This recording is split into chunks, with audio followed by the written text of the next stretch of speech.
What's happening, racing fans? Welcome back to the channel, proudly sponsored by betting.co.uk. Okay, so we're back with episode 2 of the Countdown to Cheltenham series. And in this episode, we're actually going to start by taking a run through the Supreme Novice Hurdle. Then we're going to step up in trip to take a look at the Ballymore and the Bartlett. And then we will do the same for the Novice Chases before bringing you an Ante-Post selection at the end of the show. Okay, so we'll have a quick run through of this week's lineup. And as we always do, we're going to start off with Jaime Wrenn, the man in demand at this point in time. How are you doing, James? Have you recovered from your weekend at Hotel Ginge from Cheltenham last weekend? Yeah, great time at Hotel Ginger, Joe. Just outside Cheltenham. Good weekend, wasn't it, Joe? As we had. We missed some French fella who never came over. Couldn't be arsed coming over to meet us, Mr. Scotty Ruderham. So yeah, it was a good time I had one, and we'll do it again. Roll on the DRF now then, Jamie. Yeah. Scotty, how are you doing on that note? Sounds good. Yeah, busy, but day off today. I was meant to be playing darts tonight, but I've given it up to be here with you and Jamie and Emma and Kieran. So happy days. Got your priorities right. I'm glad to see it. Kieran, how you doing? Yeah, all good, man. Same old. Busy. Same old. 2 little kids. It's always going to be busy, let's be honest. Excellent, mate. Not much sleep, that's all I'm saying at the moment. Yeah, well, better you than me. And as you can see, we've got a very special guest for this episode as well. We have Emma Nagle from Irish Racing. Emma, welcome to the channel. How are you doing?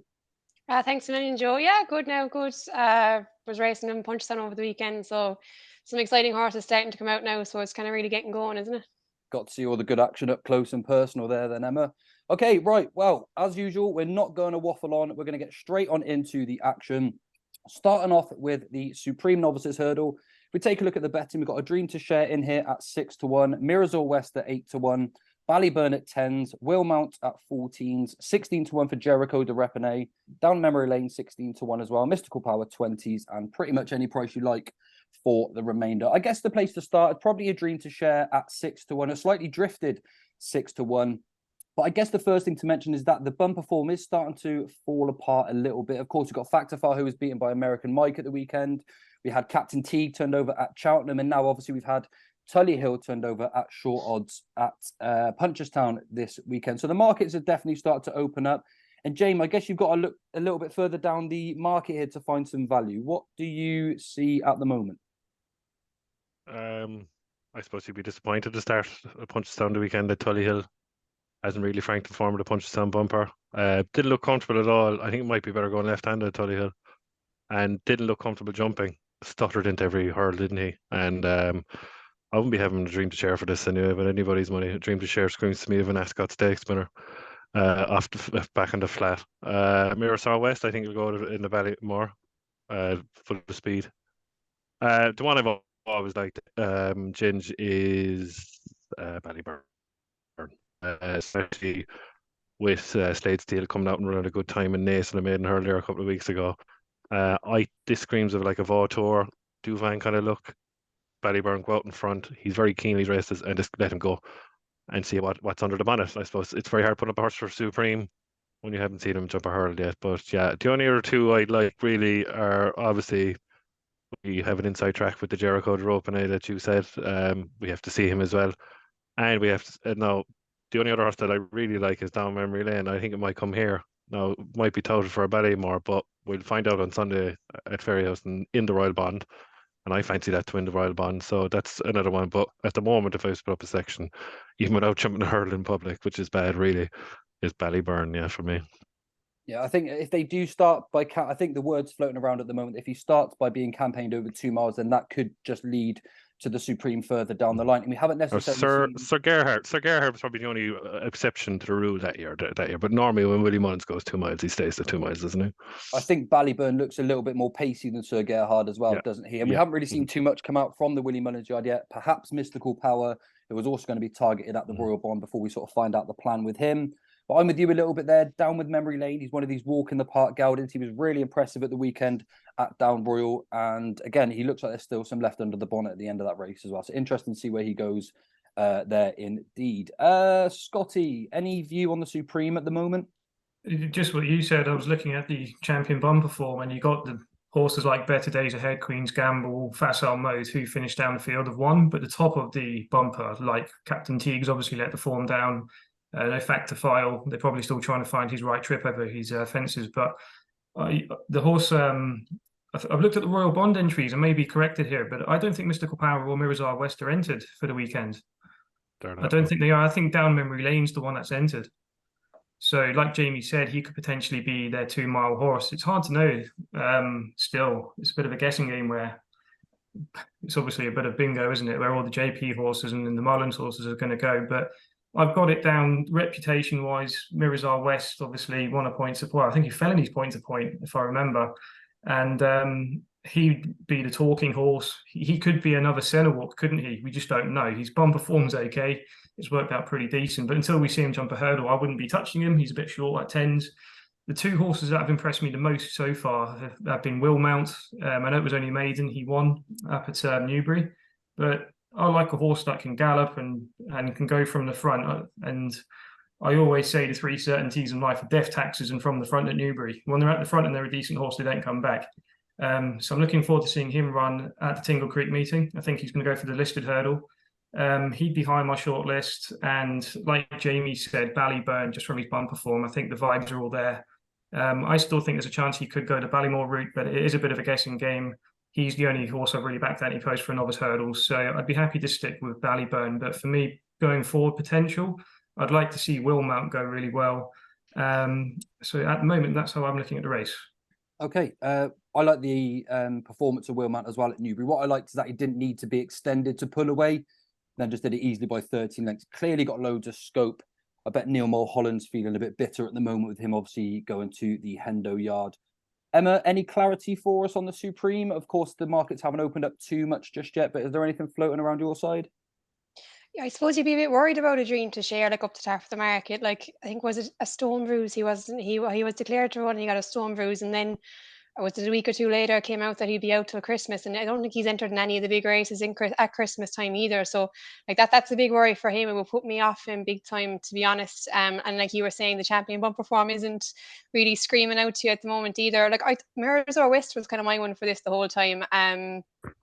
I was actually there when he fell in his point to point, and he showed a good turn of foot between the second last and the last fence. His bumper form then, like he beat a horse, Mahon's Way, very, very easily. Mahon's Way came out and won a maiden hurdle in Naas there 3 weeks ago, sorry, on the bridle. It'll probably be telling in the Royal Bond, because I think Mahon's Way might be going to that. So if he runs a good race in that, I can imagine like the Mirazar West form will be franked massively. But I think you mentioned Down Memory Lane there as well. Like it'll be interesting to see how they split them. I thought it was interesting at Gordon's last week. There was a media morning, and he kind of said he wasn't going to overphase this horse. Now I'm not sure what he meant by that. Like, did he mean they're not going to go for the big novice hurdles at Cheltenham? I'm not totally sure. Interesting to see him in the Royal Bond this weekend as well. But Mirazar West was always kind of my horse for this. Look, will he go 2.5? I'm not sure. Like Fernie Hollow looked like a proper 2-miler. Full brother, obviously, he looks like a kind of a more tractable kind of fella as well. He's not as mad as Fernie was. So yeah, I'd say I'll probably stick with him, even though he probably is short enough at 8-1. I wouldn't like to pose him, I'd say. He's a really, really nice horse, isn't he, Mirazor West as well? I know when he won his bumper at Naas, wasn't it? He pulled away really, really decisively as well. Emma, what do you think of Ballyburn? Where do you think he'd be targeted at this point? Do you think he's a Supreme horse or a Ballymore horse? You don't have to go into too much detail. Just interested in your opinion to where he'll be going at the moment. Like a lot of people are saying he's Supreme. I always thought in his bumpers he looked like more of a stayer, to be honest. I think he's bred to stay as well. I think what Willie was saying is that he races like a horse who would prefer Supreme kind of race, but I'd have him down as more of a stayer than a Supreme horse. But look, stayers win Supreme hurdles as well. So Willie Mullins, you wouldn't be shocked if he went there with him. But I'd probably have him more down as a Ballymore horse. But a guessing game at Willie Mullins at this stage, isn't it? Yeah, absolutely. I mean, I could actually see him running in all three. I could see him as a Supreme horse. I could see him as a Bartlett horse. I mean, he's by Flemingsfirth as well, so he's probably likely to do quite well for a trip. I wouldn't want to put my eggs all in one basket with him, certainly at this point, but he's a very good horse for sure. Kieran, who do you like in the Supreme? In the Supreme, I've gone a completely different angle to the rest of everybody, because everybody like the bumpers last year, this, that, and so. I've actually looked at the new recruits from France, and there's one I believe you put up in the chat, Discord chat yesterday, I believe, the Mr. Gift or something. Is that how Mr. we Gift, pronounce yeah. it? It runs on Thursday. The Meniere and Suede colours, the double greens, the Imperial Pass colours, that I'm going to keep going on about. That's a different story altogether. He actually finished 5th in his last race over in France, and now has obviously joined the Mullins stable. But there's another one as well that I picked out, which I actually put up Ante-Post at 33s, is Gauncher. I believe that's how you pronounce it. It's actually by Frankel with Willie Mullins. So for me, that's an angle. Frankel Colt going over hurdles. We never know what's going to happen with this. But I thought it was a decent angle and see what could come from that. But obviously, if the bumper form, champion bumper especially, isn't standing out to me at all. So we're looking at different ways of maybe these imports from France could be the way to go. That's my look, as we said, it's really early in the season. It's definitely hard to nail some of these selections down. The one I do like at the moment is Jericho de Repene. Now, of course, I was on at the Newbury Gallops the other morning, and I did see him there in the flesh. It was very easy to become obsessed with these sort of horses, but he was seriously impressive. He went up to 2 furlongs out, and he just put Dusart to bed. Dusart was all out. Jericho was on a flat canter, and he just seemed to find things very, very easy. And the ground was pretty deep, so I do think at the moment Jericho de Repene may be some form of punt, but again, is it just a bit silly to start backing horses that we haven't seen yet? I know he has entered at Newbury on Friday and Saturday. He could go and win there and probably half in price if he wins this quite nicely. But again, you're not being overly smart. I wish Racing Gav was here actually, because he put a word out for Redemption Day, who's going to be 7 come the time of the Supreme this year. Don't fancy him, Scotty? Sorry, I was shaking my head. I didn't mean to be rude. It was just like my golden rule is never back these horses after they've been off for such a length of time, especially as a novice. I just can't have it.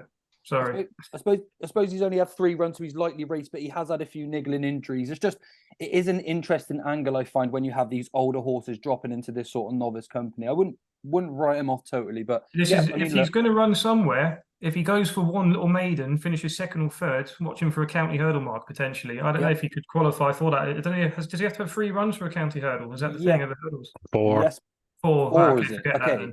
Yeah, probably hasn't got the time then, but I think he's an interesting shot. He definitely showed some gears when he was better last time out against Facile Vega. He only went down by a length and a half. He wasn't very good in the Cheltenham bumper, but he was sort of chucked in the deep end at a very early stage. So I wouldn't necessarily give up on him just yet, but I haven't necessarily got a strong Supreme suggestion myself. Let's have a look at the Ballymore then. We've got Ballyburn at 6-1, A Dream Share at 10-1, Willmount at 16s, Down Memory Lane at 16s, Predators Gold at 16-1, Johnny Who, Antabar, Il Atlantique, and Mirrors West at 20-1. Again, a similar lineup here. Jamie, any indication of who you like for the Ballymore at this stage? I kind of did on what Emma said about how Mirrors West beat Mahon's Way. I came out with Nace then afterwards and came and won. Looked like a slow motion finish compared to the Stayed Steel up the straight at Nace, but why I'm only worried about Mirrors West is that I know he's a full brother to Fernie Hollow, that the head carriage gives me the heebie-jeebies coming up. Will he be good in a battle? I like Willmount as well. Very straight and really ran well to the line. And isn't it Willmount the same owner as Jericho de Repene, am I right? Or is Jericho de Repene? He's owned by Mr. Harris. Jericho, yeah. See, it all depends where Willmount is going. Is he going Supreme or Ballymore? But always in my head from going through it for the start of the season, that in my head I prefer, going against anybody, that I prefer Mirrors West in this race. And I think he's full of speed. Speed horse has been Ballymore's, so it doesn't happen all the bloody time. But that's the way I see it when I'm looking at further out. But I like Mirrors West, and I'm going to say Mirrors West if it runs here. I'd love it to run here, and I'd be very hopefully confident on it. But still nagging down about his head carriage for me. But look, it's early days, as you said. Of course. I mean, look, at the end of the day, they're novices. They're here to improve. We've got to give them time to progress throughout the season. But like yourself, Jamie, and like Emma, I actually do think Mirrors West would do better going up in trip. Yeah. And I actually do think the same about Willmount as well. He's owned by Mr. Harris, by the way. He owns Bo Zenith and Perseus Way, stuff like that. But the only other one, Joe, I suppose, that came out really that looked a really decent animal was the one that ran at Carlisle for another man as one of sorts, is Johnny Who. Johnny Who. Was the only other one that caught my eye. Looked a really good horse, but you won't find out till further when they go up in grade, really, will you? He has to have a shot at the Ballymore, Johnny Who. He's not a supreme horse. He handled that deep ground. I think he'd be one for the Bally, absolutely. Kieran, what do you think? Yeah, Johnny Who was on my radar after he won at Carlisle. I couldn't be more impressed. I obviously fancied the Lucinda thing on the day. I think we battered on the group chat for God knows how long about the Lucinda thing. And then Johnny Who, well and truly, put him in his place with no certain turn. Yeah, he looks a decent, smart animal to me. And I think he could possibly be the one at this stage, certainly, to take on the Mullins Brigade anyway. For sure. Decent price at 20-1 as well. He's done nothing wrong so far. Emma, anything to add for the Ballymore here? Yeah, look, if Marizor West showed up, I'd say he'd have a fair chance in this as well. But I thought the good horse showed up at the weekend, Predators Gold, in Punchestown, and like he was a fair way back, kind of jumping the third last hurdle, and he finished out fair strong. Looks like a right stayer, and I think Willie sounded fairly keen on him afterwards as well. Is he around 16-1, or is he is 16-1? Yep, that's right. About 16-1. I'd say that wouldn't be the worst shout in the world. I'd say like Willie has kind of a limited few for Gigginstown. You'd imagine he'd be trying to find them a good one, and this fella looks like he might be. He's only got, I think he ran in won a bumper, and now he's won his main hurdle. So yeah, he's I was very impressed with him. Now he hasn't done a whole pile, obviously, but nothing else in the field has either. I suppose if you're going looking at it this early, you kind of have to take a bit of a chance, I suppose, don't you? I did hear he was marked up a little bit this weekend by Willie as well, and of course he won. I think he went over 2.5 miles at Punchestown in his maiden hurdle. Again, horses that seem to find it easy over that trip and don't need to be extended to win, I really, really like, because to me, it just shows that they can go even further, which is probably why I like Willmount as well, stepping up for the Ballymore too. Scotty, who do you like in the Ballymore? Yeah, still a bit of a guessing game as to targets, obviously, but I had Johnny Who marked down as a horse to follow after his Carlisle win as well. But the horse I really like, I think he may run over 2 miles this weekend in the Royal Bond, is, I hope I say it right, Ante-Post. Sorry, yeah, Ante-Post. There you go. Yeah, won his point by 20 lengths, skip bumpers, and that was his first run over hurdles. Really impressive, visually good. And I think the second horse, Champagne Admiral's come out and won Limerick, I think, in pretty good style. So yeah, I'd just be keen to keep an eye on Ante-Post and see how he goes. Any love for Il Atlantique in this race? Anyone? Gonna save that one. Albert Bartlett. Okay, cool. We'll leave that one in for a moment then. Again, in the Ballymore, I haven't necessarily got too much of a strong opinion at the moment. I do like Ballyburn, but I'm not getting involved at 6-1. I would actually rather back him at 10-1 for the Supreme, because that could still happen. Possibly Willmount would be my selection stepping up into it. As I said, I do think he's going to find things very easy going up. He's a Blue Brazil, of course, like Constitution Hill, but they do actually do quite well when they step up to 2.5 miles. I think he would have a pretty decent shout in this race. Okay, on to the Albert Bartlett then. High Class Hero at 12-1, Ballyburn at 16s, Predators Gold, Croke Park and Stella Story at 20-1, all for Gigginstown. Ante-Post at 33-1, and any price you like for the remainder. Emma, kick us off for the Albert Bartlett then, please. Il Atlantique there, like he's kind of been talked up by Paul Town and Willie Mullins. He's a bit of it. He wasn't probably a typical bumper horse last year. He was placing a few bumpers, but that performance in Goran was very, very taking. Like I'd say, you have to take note of that in very, very tough going. And geez, like he really put it to bed very, very well. Was it Patrick or Willie was talking about him again recently? Like he just seems to be one that keeps cropping up when they're talking about top novices, and he looks like a proper stayer. Any ground, I'd say, would be all right from over 3 miles anyway.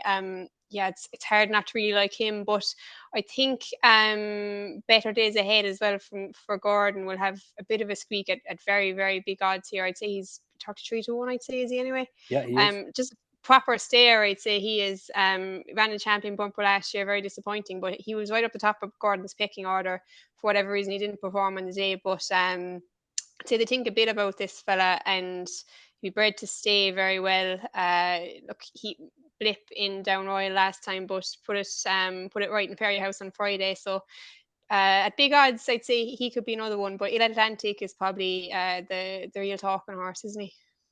Yeah, I definitely echo both of those actually. I was looking at better days ahead quite a little bit this last week, and I just think he's a horse that's still a little bit raw, and he's probably his own worst enemy at this point in time. But when he gets down to racing, I do think we're going to see a really decent type come from him. I mean, look, we've just seen American Mike go and win this weekend as well, or last weekend even. So I definitely think he's got more to come. Kieran? I have Albert Bartlett. I haven't really got a lot to look at. I was impressed with the way Croke Park battled against the two, and he's just a thorough stare, isn't he? He just looked to stare. He's definitely a chaser in the making, 3-mile chaser. That's what most Giggins Town horses are when they buy them. They look for the 3-mile chasers, don't they? I think Croke Park is definitely the only one that's over this trip. Obviously, Johnny Who could go up for this trip the way he won at Carlisle, but maybe the Ballymore's more his suit. But yeah, those two are the only two that really look out for me at the moment in this race. He's going to have to be something pretty special if he's going to pick up his price tag. I think he cost about 400 grand for last season's sales. Ridiculous amount. But Jamie, any strong fancies here? One at a big enough price, and it won at Downroyal the day of Jerry Clem won the bumper. Firefox, did it win? Was it Firefox? I think it was Firefox, yeah. I think Firefox is screaming out to be put over hurdles, and it needs a trip, and he's been well touted. And it's the same owners, obviously, as Better Days Ahead, but I'd be very interested if it runs over, say, 2.5 mile maiden at Leopardstown at Christmas and on to better things, maybe to the Sandy Lacey straight in, because there's plenty of experience in bumpers, and I think they're I suppose they went to 5 months since they were very unlucky with Ginto there a couple of years ago in the race the Nice Guy won. The one at the top of the market, and it's been well found out in the market, and its favourite, I think, isn't it 12 to 1, is High Class Hero. Yep. Now, sometimes when you take notice of RPRs, but he recorded one RPR 149 at Limerick, which is very high for Limerick, and it beat the Big Diane. And the Big Diane I have in my back of my head now for a big handicap at Cheltenham, the way he travelled against Captain Teague and Manila Missile in that race at Cheltenham there last Friday. So High Class Hero screams of an old type Arkle horse, runs and wins and has experience more upon experience. Now, the last couple of years it's kind of gone to more a classy individual, but sometimes it goes back and reverses and it goes back to the most experienced horse. And he's definitely a huge player, I think, for Willie Mullins, for I think it's like Jared Sullivan and owns it. He'd be my selection at the moment, with a tentative selection on see how Firefox gets back over hurdles.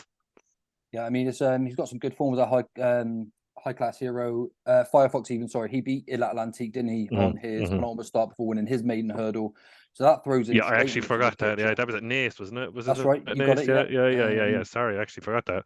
So yeah, but like you can't fault Il Atlantique's debut with Gordon Park. Like, do you know what I mean? It looks like an Ergamine 2.0, but it will stay further more, like same kind of build, like, do you know what I mean? So, but yeah, that's what that Firefox is going to be very interesting over hurdles, I will say. But at the moment, I would go with High Class area. I'm surprised there hasn't been more support for Il Atlantique, actually. He does just scream like a Bartlett horse. He seems to shape the right way as well. And again, like Emma said, with Patrick speaking about him every chance that he gets, you do have to listen with the significance. Well, when you take in the fact of the matter, Joe, about Il Atlantique, he's from a fellow who's a well-known owner and a well-known punter. So, Tony Bloom, if he backs on the day, like if he's been backed on a day, take note. Yeah, the very famous colours of Tony Bloom, absolutely. Scotty, finish us off with the Bartlett. Anything stand out for you? Yeah, I think one of my stronger fancies, Ante-Post, is Il Atlantique as well. I really do like his bumper form. Ties in with Firefox, ties in really well with Ferronelli, who won the 3-mile Grade 1 at Punchestown as a novice. So I think he's got the experience there in the bumpers. I think he was second to Stellar Story at Naas, who's come out and won his maiden hurdle really well.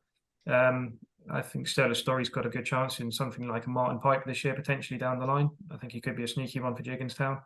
But yeah, like Penn Hill, who Tony Bloom obviously was the same owner as Il Atlantique. Jamie said something interesting there. You have to have a lot of experience normally to win an Albert Bartlett. And Penn Hill, I think he ran 7 times over hurdles before he won the Bartlett, and 6 of them were over 2 miles, which is the next point I was going to make is I think Willie likes to start his Bartlett horses over the shorter trips. He did it with the Nice Guy over 2 mile 3. And Penn Hill, like I said there, he ran 6 of those times was over 2 miles. And I think that Il Atlantique winning by 19 lengths over 2 miles there, very impressive. I'd just like to see him obviously go up to 2.5 potentially. Maybe a race like the Laurels of Naas down the line if he's going to get an entry for that. I'd like to see him in something like that. And the only other one that I like was the horse that ran yesterday that beat Tully Hill. And that's Shannon Royale. I wouldn't be taking the form really literally because Tully Hill was obviously, he's either not that good or he had a major off day or an issue there. But like Jamie said, could be better going left-handed. And Shannon Royale was second in a point-to-point behind Willmount. So potentially they could be two very smart novices coming from the point-to-point field. We've seen Willmount, Shannon Royale. He jumps a wee bit left, which will help him at Cheltenham if he was to go down that route. So at the moment, they'd be the two that I'd be interested in. Shannon's another one that cost a pretty penny. I'm pretty sure he was 375,000 himself as well. So again, I wouldn't actually be writing off Tully Hill too soon. I'm not saying he's going to come on and win any sort of Supreme or anything like that, but he was notably perhaps on the unfit side in the paddock. So I wouldn't be surprised just to see him come on, perhaps with a little bit of a better ground. That was a tough opening race for him in deep ground over 2 miles. And Shannon Royale did have a little bit of experience as well in some deeper sort of surfaces. So I won't give up on him just yet. But I think what we can all agree on is that the Supreme, the Ballymore and the Bartlett are still pretty open at this time. And we'll probably see in the next few weeks that these markets will open up a little bit more. We'll have a little bit of a better idea of where we're going to start looking for our selections, and we can probably revisit this in January or something like that. But okay, let's go on to some of the novice chases there. And again, we'll start with the Arkle, we'll go up to the Turners, and then we'll go on to the Brown Advisory. Now, we'll start off with the Arkle, and everyone knows who I think and know is going to win this race come March. Scotty, kick us off. Tell us what you think. Our banker of the meeting, isn't it? Absolutely. John Bon. Oh, According to Ian Rayner, Emma's confused. She's thinking, what's he on about? No, Ian from the Cheltenham Exchange tipped John Bon for the Arkle this year. So we're just shouting you out, Ian. For a man that claims to know his roots as well, John Bon for the Arkle. I mean, yeah, got nothing there you really go. to say there. No, I'm on my probation period with Ginger Joe Racing, so I've got to be careful what I say about Marine Nationale. But you'd have to be crazy to take 5-2 about him now before he jumps a fence. I'm sorry.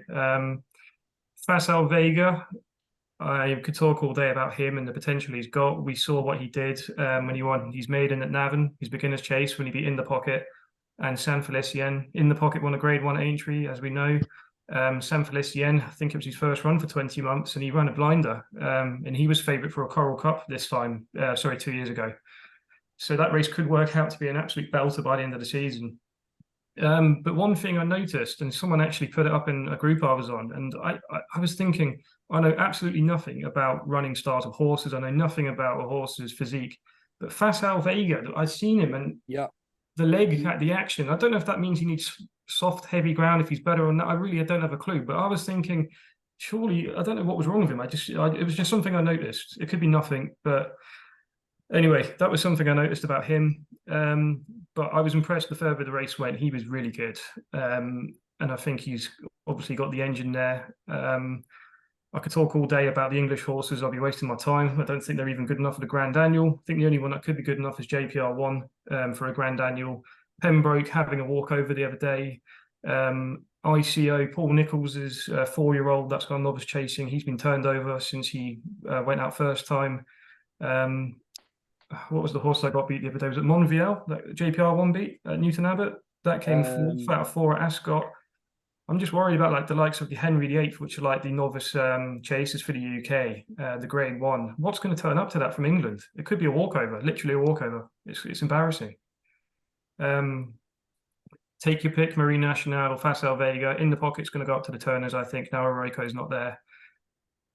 You have to say Facile Vega at this stage, but Marine Nationale, if he takes to the fences, will be hard to oppose. But I just think, again, I don't know what you think, Joe. You've obviously spoken to Barry O'Connell. It's would you be worried about him having one run potentially if he misses his beginner's chase at Leopardstown at Christmas and goes straight to the DRF? I mean, I think only 2 horses have won the Arkle after one run, and that was Well Chief in 2004 and Western Warhorse in Western Warhorse. We're not going to talk about Champagne Fever in 2014. So yeah, that's the way I look at it at the moment. It's hard to go against Facile Vega, but at the same time, you'd be stupid to lay Marine Nationale. He won't miss his encounter this time at Leopardstown. It's personally, I think it's simply a case. As I said, I did get the word from Barry. I also texted him the other day just to confirm there was nothing wrong. He is more than happy with where Marine Nationale is at this point in time. He did not want to start him off in deep ground so early. Yes, fully understand that come Leopardstown at Christmas, we may still have soft ground. but I wouldn't go looking into that too much worry at all. Everyone doubted him last season when he had over 100 days off the racetrack and still bolted up in the Supreme. No worries whatsoever. That is your Arkle winner in waiting. Jamie, what do you think of the Arkle? It's very disappointing last week in Mr. Policeman. It was a slow run race. Didn't jump great, to be honest with you. Really well touted horse. And I suppose it's the only really well talking horse to the main two. I think he'd be better on a faster pace, but I think he might have to go up in trip because I don't think he's quick enough. But he did run to the line. Like beating Fuda Brazil is that world-beating form. I very much doubt it.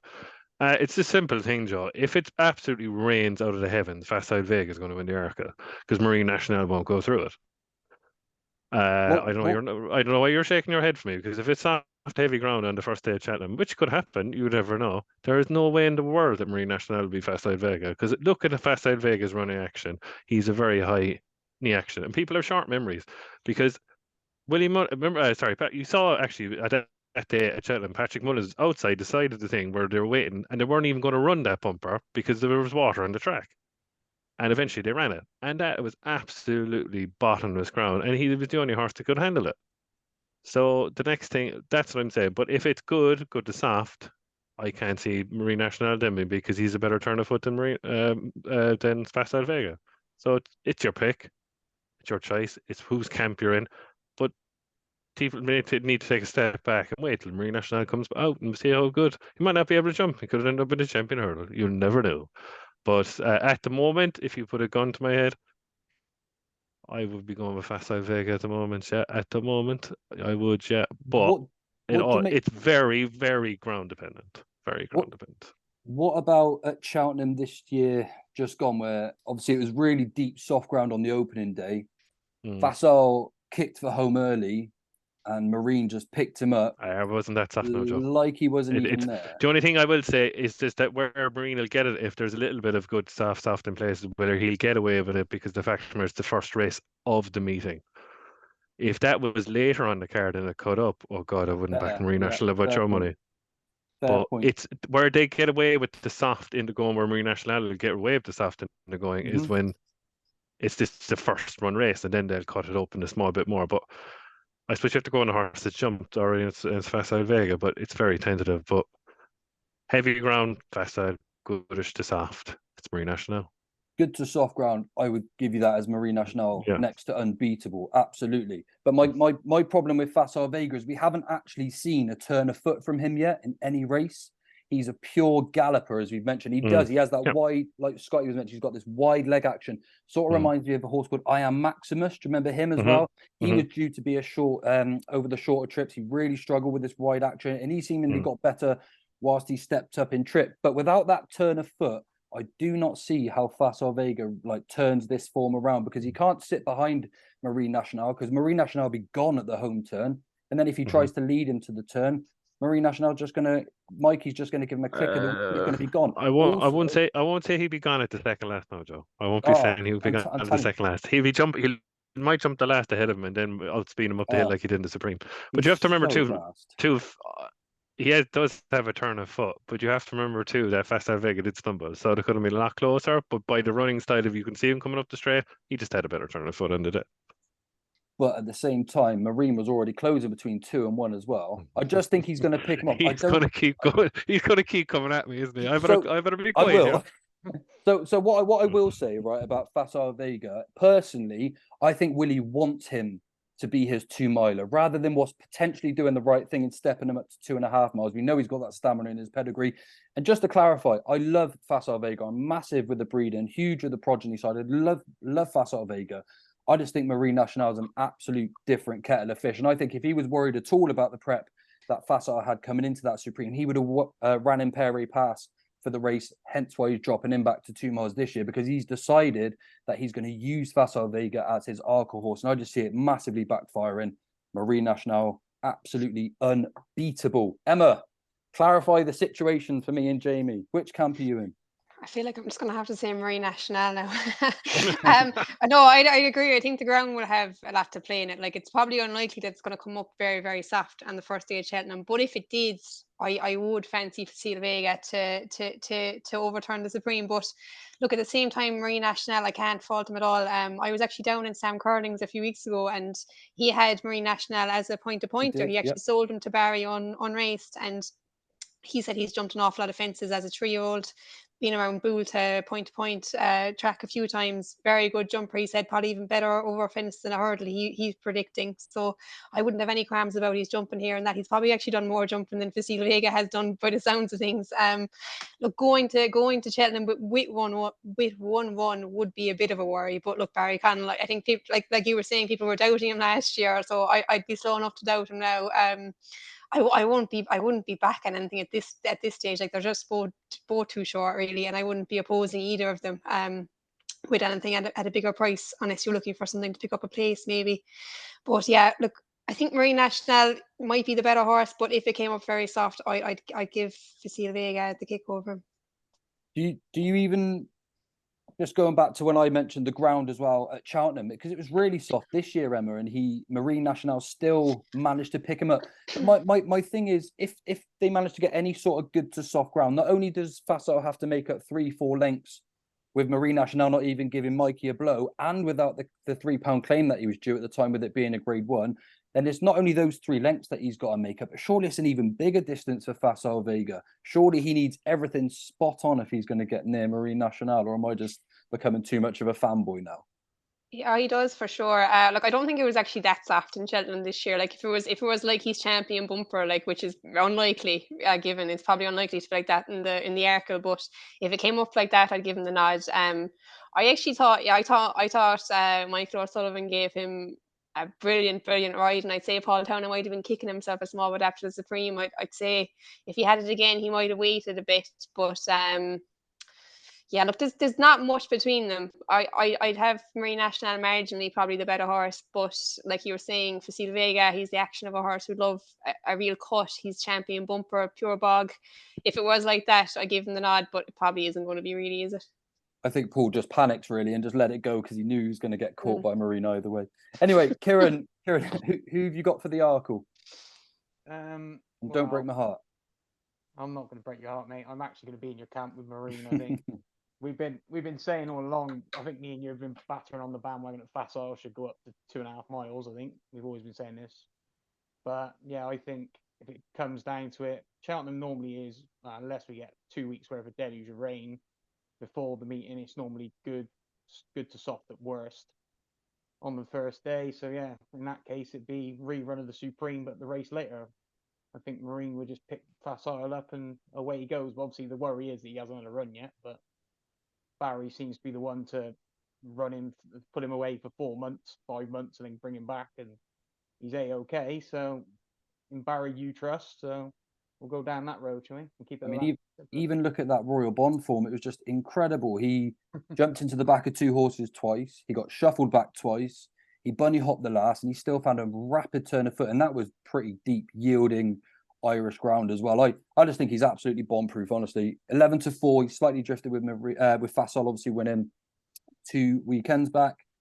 I cannot see Marine National getting beat. Here's my banker of the meeting already. Okay, let's move on to the Turners then. We've got Gaelic Warrior at 4-1, In the Pocket at 7-1, Facile Vega at 8, Grange Clare West at 12s, Corbett's Cross, Let's Be Clear About It, Hermes Allen at 16s, and any price you like for the remainder. Kieran, kick us off then with the Turners. Before the weekend, I was a bit up in the air about what was going to win this, and then Gaelic Warriors come out and done what he's done over the weekend, and that was ridiculous. How he's pulled Paul's arms out for the first 4 fences, and God knows what, he's jumping right, he's jumping this a little right, but not massively right. And it's just ridiculous. He just keeps going and going and going away, and he's won easy in the end. I know he's got the handicap plotting behind him, and I like the way we're thinking, but but he's just won head in chest. He could have gone round again. Obviously, you put him up for the Browns, I believe, aren't you? Yeah, right. 12 for the Browns. I think, especially after what Willie did not last year, the year before with galloping and put him in the Turners, and broke Bob's heart and Bob's soul because Bob's never been the same since. I think he'll do the same with Gaelic Warrior. I think he'll put him in the Turners. He'll tuck him away like he did in the Ballymore, and then unleash him as he turns in, and that'll be all she wrote. I think he looks a decent thing now, to be honest. Okay, Gaelic Maybe Warrior at the weekend, to be honest. Okay, cool. Gaelic Warrior at 4s for Kieran. Scotty? I don't know. The horse that I like, who I think will win the Drenmore, is the horse that I nearly tipped Ante-Post in my last episode with you. Let's be clear about it. Really impressed with his performance at Cork. But I know the form has been slightly let down with Mighty Tom finishing second to him. Didn't perform at Cheltenham, but I think that was over a trip which wasn't ideal for Mighty Tom anyway. So I'll be looking away. But I think the Drenmore is going to be one of the races of the season, I think, in Ireland. So I'll be hoping Let's Be Clear About It goes and puts in a good round. The only slight negative for me for that is he's 8 rising 9, and I don't think many 9-year-olds I'd really want to be backing for a novice race at the festival. So I'd be looking at that. But I think there's a couple of horses that haven't ran yet. I mean, I'm probably going to get laughed at for saying his name. Hermes Allen runs on, I think, Friday at Newbury in the John Franklin for Paul Nicholls. Jamie, stop laughing. I really like Hermes Allen. I'd give him another chance. And we all know that Paul Nicholls cleans up these novice hurdles, grade 1s before Christmas, and then they go missing the second half of the season. Stage Star, Brave Man's Game, those kind of horses. It wouldn't be the worst 14-1 shot at Ante-Post. So he'd be something I'd throw a fiver at. But the other one that I like is Founder 50. I thought he was really impressive at Down Royal when he beat Colonel Mustard. Colonel Mustard's got a lot of experience. He's a pretty good yardstick for a first time, and I think he won pretty comfortably. So I think he's a 20-1 shot. But again, it's still pretty much a guessing game for targets. But I'd be looking at that Drenmore race on the weekend, and if I fancied one for that race, I'd be backing at Ante-Post, and that's probably just Let's Be Clear About It at this moment. Yeah, I remember you going on about him last week. You were pretty sweet on him after his win. Just going back to when you mentioned that, you said about Hermes Allen. Again, he was another I saw at the Gallops last week at Newbury. He actually worked with Complete Unknown. Freddie Gingell sat on Hermes Allen. He is so small. It's unbelievable to see how small he is for a horse that's due to go chasing. I know it doesn't always work out. We've had the likes of Tiger Roll gone on to win Grand Nationals and things, but I've got a slight feeling he's going to struggle over fences due to how small he is. It was significantly smaller than anything you've seen before. And Paul Nicholls, when I spoke to him there, had actually said that Hermes Allen had grown a fair bit as well, but he looks like such a small horse for one that's got such a big engine. It's just a little bit of a worry for me. I think it could be potentially a worry for races at Cheltenham, races at Warwick, places where the fences are quite sturdy and high haydock. Yeah. But then you look at the likes of like Aintree now, and like Time Hill at Kempton winning the Grade 1. He wasn't the biggest horse in the world, bless him, and he managed to get a win there. So I think Hermes Allen that could be his target if he avoids Stay Away Fair at Christmas. But yeah, it'd be interesting to see. It wouldn't worry me too much yet anyway. Okay, we've clearly got a good engine, I guess. It's just a slight niggle for me there, just on his size. But again, probably shouldn't look into it too much. Emma, what do you fancy for the Turners? Again, we're looking at some horses that have potentially got Arkle or Brown's targets as well. Is there a standout bet for you at this point in time, or not too sure? I wouldn't say there's a standout bet. I was very impressed by Gaelic Warrior. Whether he'll go this or to the Browns, I'm not sure. But I thought he was brilliant. There's a few people crabbing his jump, and I just thought he was just very French, wasn't he? Like low and fast. Probably didn't have too much respect for his fences, which might be a small worry. But yeah, he was just very taken. Like he blew apart a very good field. Now, whether they wanted to get involved or not is probably another question. But couldn't have been more impressed by him. And from what we've seen so far, anyway, he'd be my pick. But he's short enough, I suppose, isn't he? Is the general consensus that Gaelic's going to go to the Turners then rather than the Browns? You're aware that obviously I put him up at 12s for the Browns. Scotty, yeah. Kieran, Turners. James, Turners. Emma, not so sure. But really, like you could be guessing up to the week before the race, so I wouldn't be committing to anything now, I'd say. What are they going to do with Grange Clare West then? 2.5 Turners horse, you think? Because if that's the case, do you think that would sway anything with Gaelic going up if they thought he was going to be winning the race? No. I think they'll skip it and go to Fairy House. I just got the impression he won't go to Cheltenham this year. Interesting. That's not a bad show at all. It's still quite relatively open. Surprised there's not much love for in the pocket. I know he's been beat obviously twice, but he is going to be better over a trip, surely. And if he gets beat at the Dublin Racing Festival by Facile or Marine, surely they're going to try step him up in trip a little bit as well. Okay, moving on to the Browns then. We've got Gaelic Warrior at Am I allowed now 72. do the Turners at all? Did you forget about me? Can, Jamie. Turners, Jamie. I'm going away, so sorry I have to go on to another podcast. Hold on there, Alex out there. No, in Gaelic Warrior, I'd be seriously worried about him going back left-handed. Really would be seriously worried about him going back left-handed. I really would. I wouldn't back him at 4-5 to 1 with anybody's money for a Turners or even a Browns for that matter. I'd be seriously worried. The engine is there, obviously, but it's just you're taking a massive chance that he's absolutely a bit mad, in my opinion. In the pocket is very interesting. Got a very interesting ride behind Facile Vega. Recording an RPR of 150, right? Like stage car one, like recorded an RPR of 161 on trial set last year in a handicap. Then only recorded 159 in the Turners. So it only has to improve a couple of pounds to be in it now, which is very annoying. And Scotty said it there earlier that I thought the winner of it all day was going to be a Rocco, and now unfortunately it's gone. So I'm trying to find a horse for it. So Grange Clare West you can't really trust, and the second one is very good fresh.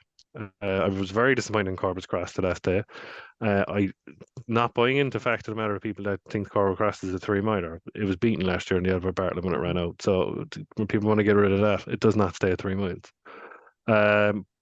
Very interesting in Drimore the weekend. It's Sharjah found a 50, and the one I fancy is Let's Be Clear About It. Now, Let's Be Clear About It to me has no chance at Cheltenham, unless the ground is heavy. It needs soft, heavy ground to be seen at its best. And I think Let's Be Clear About It's better going right-handed. It proved it at Cork. Found a 50. I'd be very worried about the way the race was ran at Downride. There was no fences in the straight. And exactly what person I know said that it took 90 seconds for him to run in a flat race basically all the way home, which is very long. And if you want to be winning a Drimore, you want to be running quicker than that. You might think I'm absolutely crazy, and this is a horse I'm going to put up, and I don't care if it's beaten the weekend because of the ground. But if you look back, and people forget this, if you look back and people were cribbing Constitution Hill's run in the entry hurdle last year, and he was under par, which he might have been, or he doesn't stay 2.5 miles, right? Who was behind him? Sharjah. People would be quick now to laugh at me at this, but remember now, Fahim was third in the Turners when he was a 12-year-old. Willie Mullins doesn't mind sending horses later in life to a Turners. The other horse, obviously, the Flying the Ointment, he was ran very well last week, and it was Castigal Dream, but I don't trust Castigal Dream with anybody's money. Very good jumper, wasn't he? But extremely very good jumping. But at the moment, 20 to 1, the better the ground, the better his chance. He's the only horse that's a turn of foot. And I think 20 to 1, I'd back Sharjah now for the Turners all day long. Do you not think they'd be tempted to send him to the Arkle? No, not a hope. He's better now. You saw Tipperary the last day. He looked better the further he was going. That's fair. And he has a turn of foot. Faheen was, as they say, like a machine. Relentless. Sharjah has a turn of foot. Better ground, a better reach chance. 20 to 1. I backed it during the week. I couldn't resist because I delved into the form. If you can get within 6 lengths of Constitution Hill, I think many of these in this lineup will get within 6 lengths of Constitution Hill over 2.5 miles. So he's easily been forgotten about.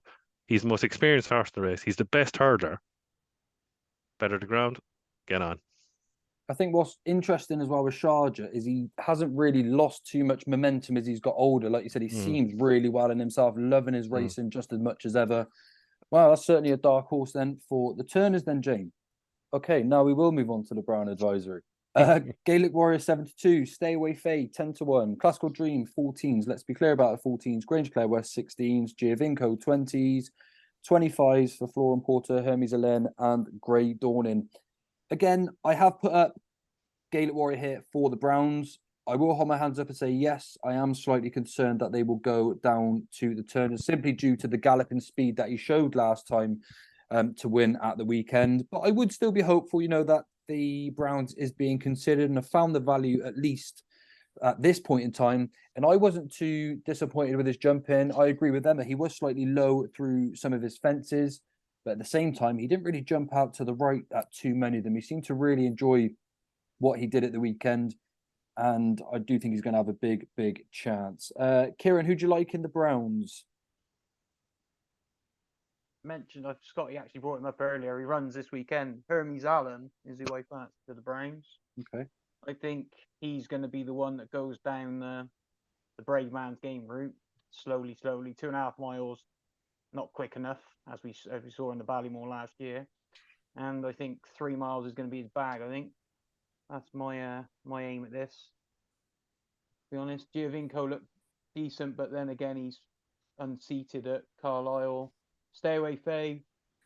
Good turn of foot at Exeter, I thought, to get himself out of trouble. But I think Hermes Allen will outclass them, as it were. Interesting. Okay. Out of the ones I've mentioned, anyway. Okay. I think Giovinco still just looks a little bit raw. He's just going to get better with age, I think, personally. Scotty, who do you fancy in the Browns? Yeah, Giovinco was one I was kind of like half interested in, but you can't judge his run at Aintree the last day. He was so many fences omitted because of the low sun. But then in the race before where he fell, he's probably going to win. He had good risk at all, and Alaphilippe, they let the form down at Cheltenham.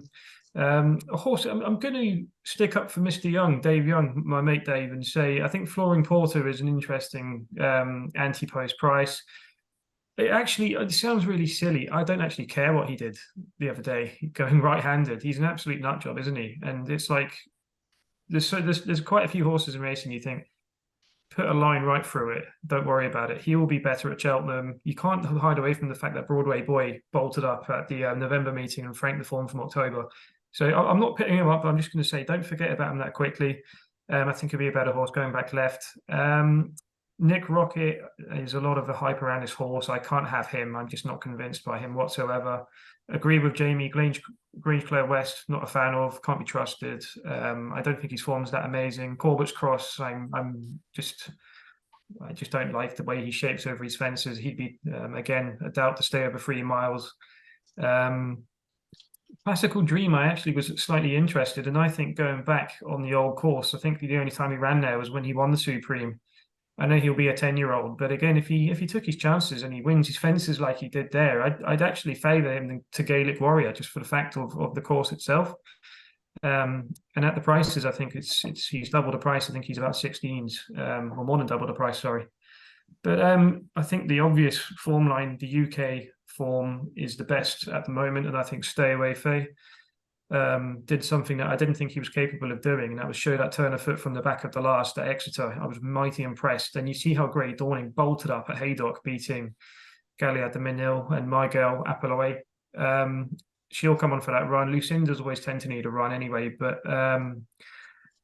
Great Dawning bolting up there, and obviously Stay Away Faye went flying past him at Exeter. I think you'd be crazy not to have a tenner each way on Stay Away Fair at 9-10 to 1. I think he's an absolute good thing to be in for him for sure.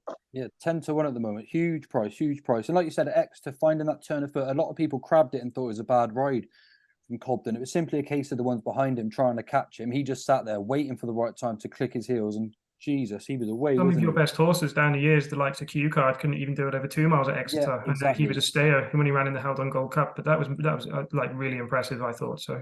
And still found the turn of foot as well. It used to be used as well for like Best Mate as well, the Holden Gold Cup, en route towards the Gold Cup as well. So yeah, again, the following year he could be in there as well. Classical Dream, I think, is really interesting, Scotty, like you said, to be honest. And imagine if we have Sharjah go on and win the Turners and then Classical Dream win the Browns. It'd just be unbelievable to look back at that, wouldn't it? Classical Dream, I do think he's a good jumper. I just think that new course and the Stayers Hurdle just doesn't suit him. There's too many hurdles where you, like 6.5 furlongs to the last flight. I think getting him jumping, he could go well in that kind of race.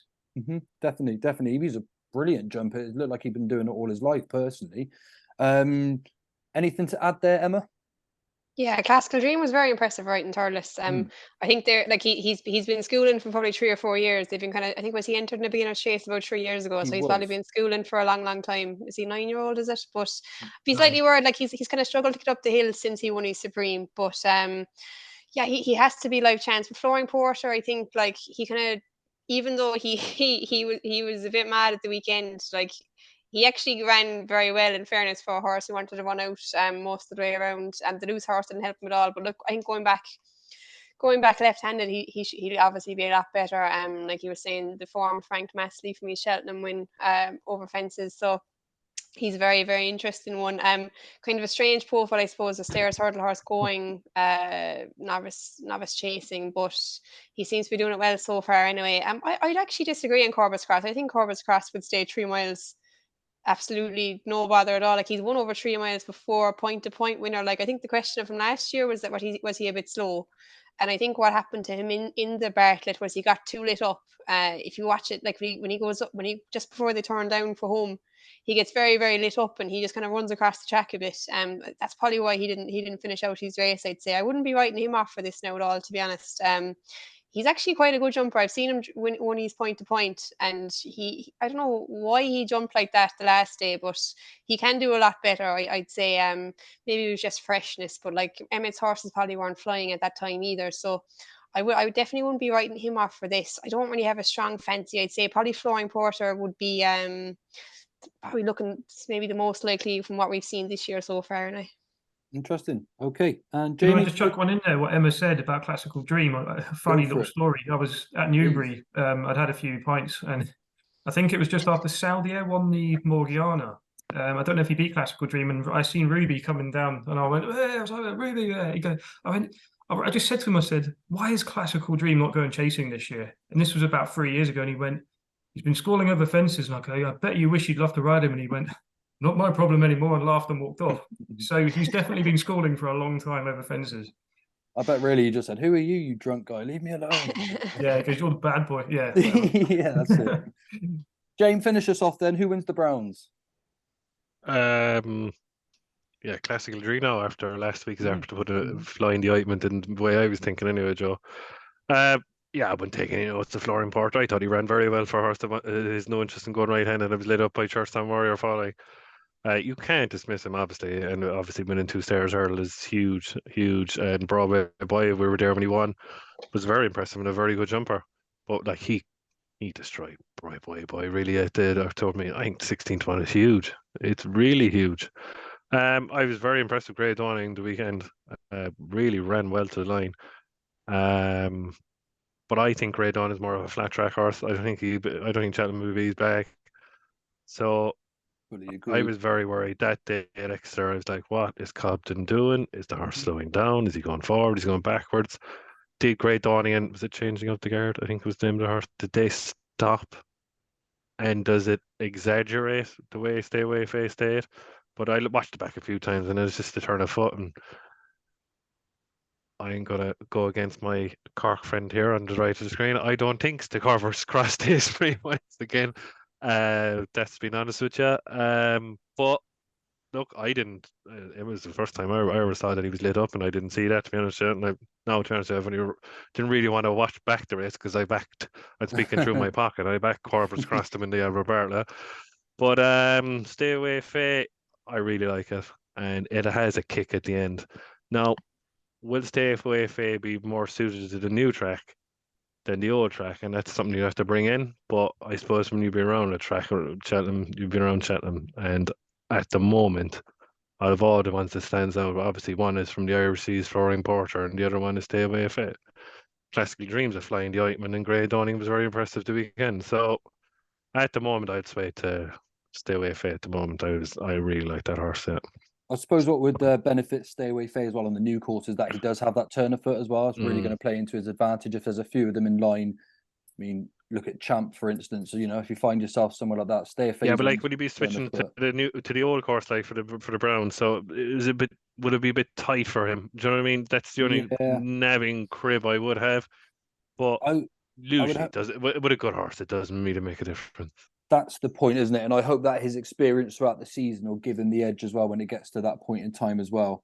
But it's Gaelic Warrior still for me at this point. I can't change my mind so soon, but I do definitely get the angle that he may well drop to the turners. But Stay Away Faye absolutely looks a decent bet at 10-1 for the each way places. One thing I will say about Flooring Porter though is I'm not totally sure he's that versatile. So I think everyone's going to have to go spot on for him on the day if he's going to be winning a Browns, despite left-handed, right-handed, whatever it is. He needs everything to go his way. He's probably going to have to slow the pace at some point as well before turning for home.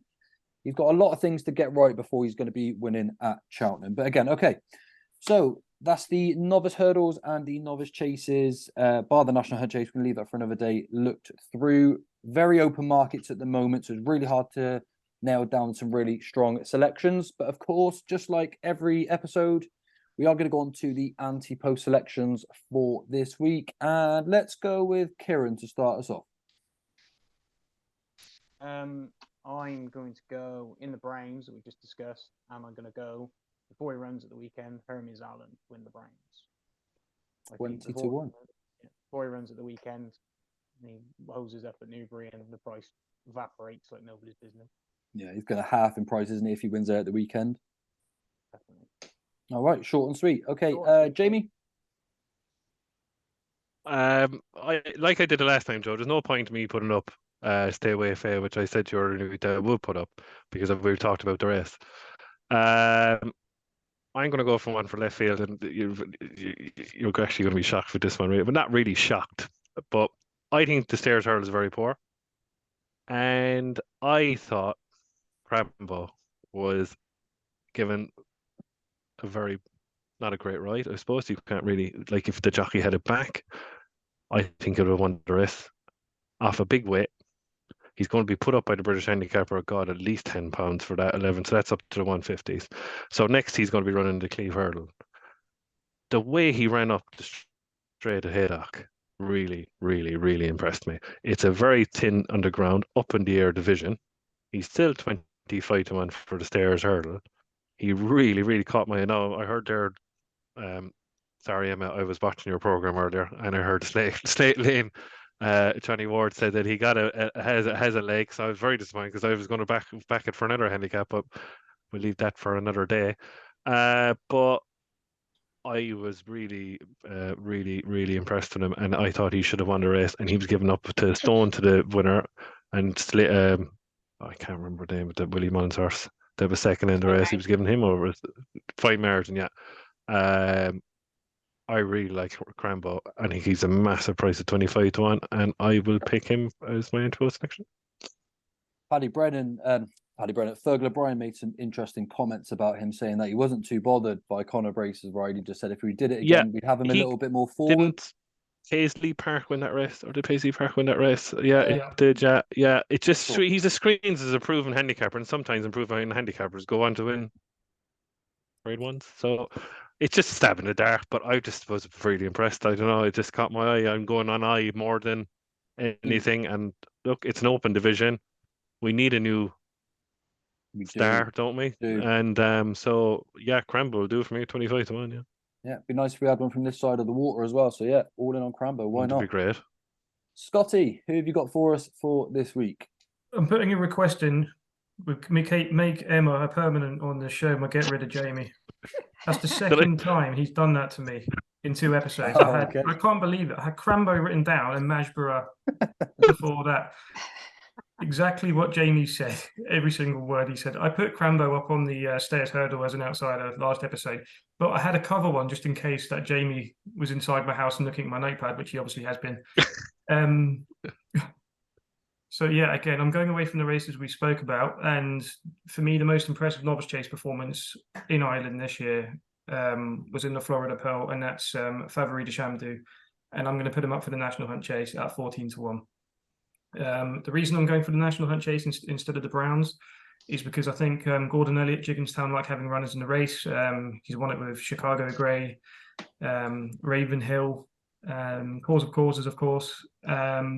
He would have won it with Galvin, and until he what happened, and Ian Williams took over the license for that time. And Jigginstown themselves like having runners in the race. Champagne Classic was favourite for about 6 years in a row. He was injured, never turned up.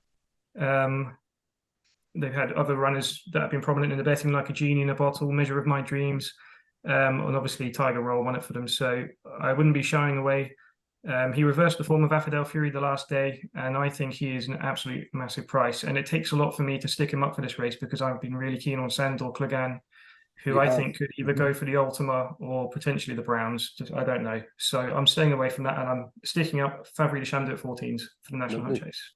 Some great prices being put up this week. Lovely, guys. Emma, who have you got for us? Have you managed to find us an Ante-Post selection? Yeah, I'm gonna go Il Atlantique for the Albert Bartlett. I just can't really understand why he's still such a big price when there's so much talk about him. Like normally you have these talking horses and they get absolutely hammered early on and they're no kind of price. Like you mentioned, what was that horse? The Arkle horse. Geez, remember he ran during the week. He was about 8-1 for the Mr. Arkle. Policeman. Mr. Policeman, yeah, it's kind of like that. But like it's Willie and Patrick keep talking about this fella as one of their most impressive novice hurdlers. He looks like a stayer to me, so I'll take the chance of him going for the Albert Bartlett. I think he was 25 to 1. Like you can't 25s, go yeah. 25 to 1. You can't go too wrong with that, and with the talk that's around him, especially.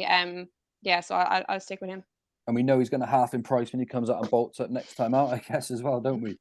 Okay, so mine is a little less fancy. I'm probably going to get a little bit of stick for this one because it's the shortest price that I've put up this year or last year as an Ante-Post selection. And mine's actually going to be coming in at the cross-country chase. I really fancy Conflated this year to take over the other two from the Elliott Brigade. Of course, we've got Delta Work and Galvin. They have already had a run this year at Cheltenham, and we weren't expecting them to be fully primed for the race. We are fully aware of that.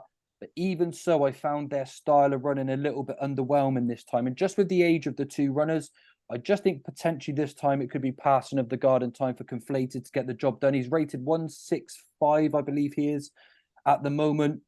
That would put him in this race with a massive, massive chance. I do think Galvin's a very nice horse. However, I don't actually know if he's got enough gears this time around. I think what we saw from Delta Work was the best we're going to get from him. And I just think at 9 to 2, Conflated is the one that's going to take over the cross-country crown this season. I actually think maybe come the day we could actually see this one going off around 6 to 4, maybe even shorter, depending on what happens to Delta Work and Conflated. So for me, short enough in the betting, not very creative, but I do think Conflated at 9 to 2 is going to be a big price come the day.